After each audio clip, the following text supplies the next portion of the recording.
Now that summer is here, or very close to here for many students, I wanted to address a question that a lot of parents ask me through my tutoring business, and that is, what should my child do this summer to stay sharp? Honestly, my answer is probably not going to surprise you. I'm going to make a little series, but my number one thing to do over the summer is read. Now, I know that sounds obvious, but and it's probably the most probable answer that you would expect from teachers and tutors, but there's a reason why we always say it. And that's because reading really supports just about every academic skill that children need. It helps with vocabulary, comprehension, it can help boost writing skills, critical thinking, and of course, confidence. Now, the good news is that summer reading doesn't really have to look like school.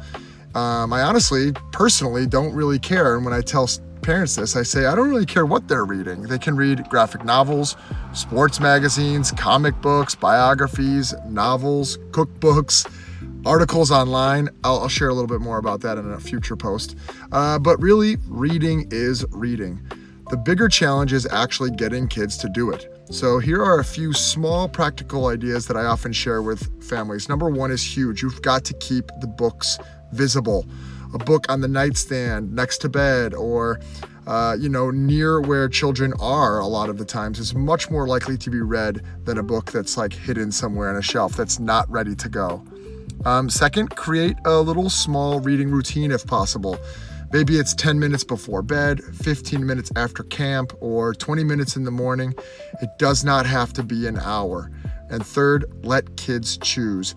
Students are way more likely to read, especially in the summer when they're interested in the topic. And finally, I would say try to model it if at all possible. Look, kids notice when adults read too. One of the biggest mistakes I see is that parents oftentimes treat reading sort of like a punishment or a chore. Instead, it should become part of everyday life because students who continue reading over the summer often return to school with what I said, those skills that grow. Stronger vocab, stronger comprehension, stronger confidence. Honestly, summer learning doesn't have to look like school. Sometimes it just starts with a good book. See ya.